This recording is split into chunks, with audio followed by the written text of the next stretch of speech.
जय हिंद मेरे प्यारे साथियों, मैं आपका दोस्त अनुराग त्रिपाठी। आज मैं आपको पढ़ाऊंगा मलिक मोहम्मद जायसी जी के बारे में। अगर जो भी विद्यार्थी हिंदी से संबंधित किसी भी परीक्षा की तैयारी कर रहा है तो उसमें मलिक मोहम्मद जायसी जी से संबंधित एक दो प्रश्न तो पूछ ही लिया जाता है। भक्ति काल के चार जो है फेवरेट कवि हैं परीक्षक के, चाहे आप कबीर दास जी को देख लें, चाहे मलिक मोहम्मद जायसी को देख लीजिए, चाहे कबीर को तो बता दिए, चाहे आप फिर तुलसीदास जी को, चाहे सूरदास जी को। इन चार कवि जो है भक्ति काल के चार स्तंभ हमारे अनुसार हैं। मतलब हमारे अनुसार क्या माने ही जाते हैं, चार स्तंभ हैं और इन चारों लोगों से परीक्षा में प्रश्न बनता है। हाँ, और अगर देखा जाए तो भक्ति काल तो स्वर्ण युग है। अगर भक्ति काल स्वर्ण युग है तो फिर इसमें से काफी प्रश्न आता है। तो फिर आज हम आपको मलिक मोहम्मद जायसी जी के बारे में बताएंगे तथा मलिक मोहम्मद जी की क्या क्या रचनाएं हैं, मैं आपको इसके बारे में बताऊंगा। ठीक है, आप लोग को अगर नोट करना हो तो मेन पॉइंट नोट कर लीजिएगा। हम आपको वही बताएंगे जो परीक्षा में पूछा जाता है, हम ज्यादा विस्तार से नहीं बताएंगे। काहे कि ये जो है मेरा मेन उद्देश्य आपको बताने का तो है, लेकिन सबसे बड़ा उद्देश्य है कि मैं स्वयं से अगर बोल के पढ़ूंगा या स्वयं को समझ को पढ़ूंगा तो मुझको भी जो है पूरी तरह से कंठस्थ हो जाएगा। काहे कि मुझको भी संशय रहता है ना, तो इसीलिए मैं तो बहुत बड़ा ज्ञानी नहीं हूँ, मैं ज्यादातर देख कर ही बताता हूँ, या जो मतलब संशय रहता है उसको देखता हूँ, या मतलब यदि नहीं भी देखता हूँ, अगर दोबारा रिवीजन भी हमारा इसी बहाने हो जाता है। हाँ, तो फिर आप लोग साथियों सबसे पहले कलम और कापी ले लीजिए। काहे कि इसमें मेन पॉइंट आएगा, परीक्षा में यही पूछा जाएगा जो मैं आपको बताने चल रहा हूँ। मलिक मोहम्मद जायसी जी का जन्म पूछेगा तो 1448 ईस्वी आप कर दीजिएगा। इन्होंने जो है इनकी जो है एक पुस्तक है आखिरी कलाम इन्होंने लिखा है। भा अवतार मोह नौसदी 30 बरस ऊपर कभी वधी। 30 बरस का अर्थ हुआ कि 30 वर्ष के बाद इनका जन्म हुआ था, जब इन्होंने आखिरी कलाम लिखा था। आखिरी कलाम जब इन्होंने लिखा था तो उसके 30 वर्ष के बाद मलिक मोहम्मद जी का जन्म हुआ। ठीक है, तो जो है अगर देखा जाए तो जो है इन्होंने आखिरी कलाम 936 हिजरी संवत में लिखा था। 936 हिजरी संवत में अगर आप 30 माइनस करेंगे तो 906 हो रहा है। 906 हिजरी संवत बराबर 1448 ईस्वी। ठीक है, और इनका मृत्यु हुआ था 1542 ईस्वी में। अंतिम समय ये जो है ना अमेठी के एक जंगल है, वहां के 2 किलोमीटर दूर 2 ग्रंथों का इनके उल्लेख मिलता है। इनके गुरु जी थे शेख, इनके गुरु का उल्लेख 2 मिलता है, इनके 2 गुरु का उल्लेख मिलता है। फर्स्ट गुरु है शेख मोहद्दी और सेकेंड गुरु है सैयद अफसाब। तो इनके गुरु जी के बारे में नहीं पूछता, मैं बता दिया। इनकी रचना आप देख लीजिए, काहे कि इनकी रचनाएं से पूछा जाता है। आखिरी कलाम, अखरावट, तीसरा है कहरनामा, चौथा है मसलनामा, पांचवा है चित्रलेखा, छठवा है पद्मावत, सातवां है शिखरावत और आठवां है पितरावत, नौवा है कन्हावत। एक चीज आप जहाँ पे जो है ध्यान लगाइएगा, या पर जो है आप यहाँ ध्यान दीजिएगा। इनकी कौन रचना है मैं आपको ये तो बता दे रहा हूँ, लेकिन पहले तो एक ट्रिक समझने का। अगर जहाँ पर वट शब्द लास्ट में दिखे, तो और अगर जब आप एक बार पढ़े रहेंगे तब अगर वहां पे संशय पेपर में दिख रहा है तो यदि आप समझेंगे और टिक का थोड़ा सा सहारा लेंगे तब आप तुरंत एग्जाम में समझ जाएंगे कौन सा है। शायद हो सकता है वर्ड के नाम से आगे और भी आपको कविताएं मिलेंगी, लेकिन उसमें मलिक मोहम्मद जी का ऑप्शन में नहीं होगा।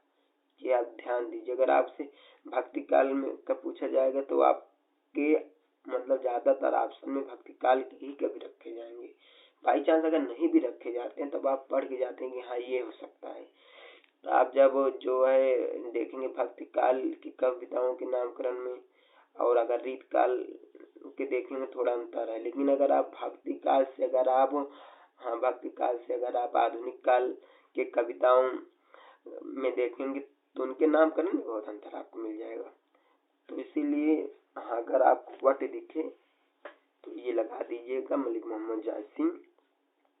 शुक्ल जी ने इनका, शुक्ल जी के अर्थ मैं जब शुक्ल जी कहूंगा तो इसका अर्थ आप समझ लीजिएगा आचार्य रामचंद्र शुक्ल। आचार्य रामचंद्र शुक्ल जी के अनुसार इनकी तीन रचना है। तीन रचना कौन कौन है? शुरू की तीन रचना हम जो आपको बोले थे, पद्मावत, आखिरी कलाम, अखरावत। हाँ, कभी कभी जो है आपसे ये पूछ लिया जाता है कि एग्जाम में आखिरी कलाम क्या है। आखिरी कलाम में कयामत का वर्णन है, फर्स्ट पॉइंट लिख लीजिए। सेकंड पॉइंट है कि इसमें बाबर का वर्णन किया गया है। अखरावट इनका बहुत ही फेमस है। इसमें वर्णमाला के एक एक अक्षर से लेकर ईश्वर, सृष्टि, जीव, आत्मा आदि मतलब एक प्रकार से इनका इसमें व्याकरण ग्रंथ भी मान लीजिए और इनका जो है एक हिसाब से दर्शन भी आप मान सकते हैं, दर्शन ग्रंथ भी। चित्रलेखा इनका एक छोटा प्रेमार्थम है, छोटा मतलब लघु प्रेमार्थम काव्य है। और सातवां कह रहे हैं पद्मावत इनका सबसे प्रमुख है। यही जो है इनकी मतलब अक्षय कृत का आधार बनी, यही इनके विख्यात होने का मुख्य कारण क्या? पद्मावत का रचनाकार 927 हिजरी संवत माना जाता है। सम्मत 927 आहा सम्मत 927 आहा कथा आरंभ बैन कवि कहा। ठीक है, तो इसमें जो है शाही वक्त राजा मतलब इसमें शेरशाह का भी वर्णन मिलता है, लेकिन यह पुस्तक प्रमुख रूप से पद्मावत को क्या कहा जाता है, ये क्वेश्चन पूछा गया। पद्मावत कौन सा काव्य? पद्मावत समासोक्त काव्य है। कौन सा काव्य है? समासोक्त काव्य है पद्मावत।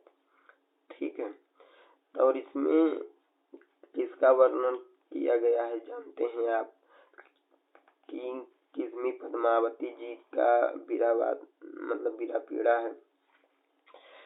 तो इसमें प्रतीक बताया गया है कुछ, जैसे आप वो पढ़ेंगे जैसे शंकर प्रसाद जी का कामायनी, तो उसमें श्रद्धा का क्या प्रतीक है, मनु का क्या प्रतीक है, और इसमें पिंगला का क्या प्रतीक है, ईड़ा का क्या प्रतीक है। तो इसी तरह इसमें भी इनका प्रतीक बताया गया। चित्तौड़ को धन का प्रतीक और राजा रत्न सेन को हृदय का प्रतीक, और जो है नागमती को संसारिक बुद्धि का प्रतीक। तो नागमती जिसके प्रेम में वो हो गए थे,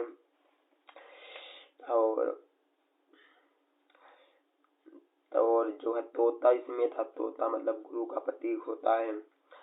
पद्मावती हृदय वासिनी बुद्धि या फिर ईश्वर का प्रतीक है, और इसमें राघव चेतन शैतान का प्रतीक है। अलाउद्दीन का भी इसमें चर्चा है, तो वह माया का प्रतीक है।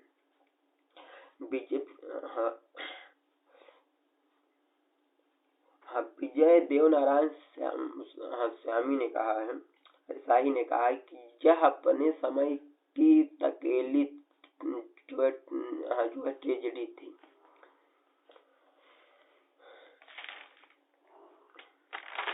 और पद्मावत में ये पूछ लिया जाता है कि कितने खंड है। पद्मावत में 5 खंड है।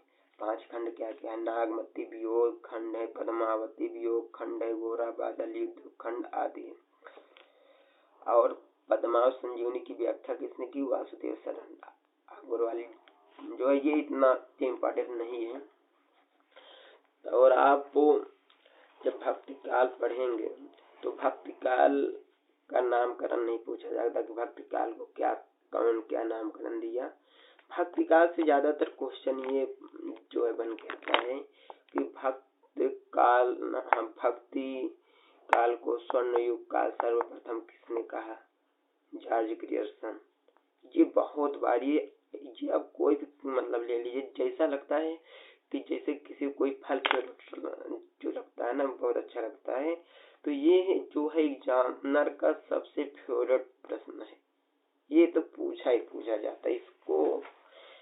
ये फिर जो है दूसरा पूछ लिया जाएगा कि जो है भक्ति काल को रामचंद्र शुक्ल जी ने क्या समय दिया है? तो 1375 से 1700 विक्रमी संवत। हाँ, आप लोग का ये काफी कमेंट आया था कि सर हमको संवत और सन में बहुत अंतर है। तो मतलब आप दोनों चीज मत याद करने के चक्कर में पड़िए। आप या तो सन याद कीजिए या तो सम्मत याद कीजिए। सम्मत याद करने के लिए हमने आपको बताया है कि अगर आप सन याद किए हैं तो उसमें 57 जोड़ दीजिए, तो अगर आप सम्मत याद किए हैं तो उसमें 57 माइनस कर दीजिए। ताकि दोनों अगर देखो माइंड है, माइंड में अगर दो चीज मतलब एक चीज का दो चीज अगर भरेंगे तो कंफ्यूजन होगा। तो थोड़ा समझते हुए तो इसको कर चलिए। अगर बहुत से बच्चे हैं 1318 से 1648 ईस्वी 16 तो जो है 43 ईस्वी याद कर लिए तो, लेकिन जहाँ ध्यान देना होगा नहीं कभी 1318 अगर संदेह देगा तो गड़बड़ा जा सकता है, लेकिन ऐसा होता नहीं है ना, मतलब पास आ देता है। तो फिर देखेंगे तो यदि वह ऑप्शन नहीं मिलेगा तो उसमें 57 तो जो है आपके पास ब्रह्मास्त्र रहेगा ही। फिर जो है भक्ति काल से जो है यह क्वेश्चन आता है कि भक्ति काल को कितने भागों में बांटा गया है? भक्ति काल को जो है 2 भागों में बांटा गया है। सबसे पहले आएगा सबसे पहले निर्गुण भक्ति काव्य आएगा, फिर सगुण भक्ति काव्य आएगा, फिर आएगा ज्ञान। फिर निर्गुण भी 2 भक्ति काव्य में होता है, ज्ञानाश्रयी होता है, प्रेमाश्रयी होता है। ज्ञानाश्रयी को आप लोग कहते हैं संत काव्य कहते हैं, प्रेमाश्रयी को सूफी काव्य कहते हैं। सब यहाँ भी सगुण भक्ति काव्य 2 भागों में बढ़ गया, राम भक्ति काव्य फिर कृष्ण भक्ति काव्य। अगर देखेंगे अगर ज्ञानाश्रयी के यदि प्रतिनिधि कभी देखेंगे तो कबीरदास जी निकलेंगे, प्रेमाश्रयी की देखेंगे जायसी निकलेंगे, अगर राम काव्य की देखेंगे तुलसीदास जी निकलेंगे, कृष्ण काव्य के देखेंगे तो सूरदास जी निकलेंगे। तो विद्यार्थियों कल हम फिर विस्तार से सगुण भक्ति का शुरुआत करेंगे और जो है सगुण भक्ति में सबसे पहले शुरुआत करेंगे सूरदास जी आएंगे, तब सूरदास जी गुरु के बारे में कल हम विस्तार पूर्वक सगुण भक्ति का पढ़ेंगे। ठीक है, इसी के साथ जय हिंद जय भारत।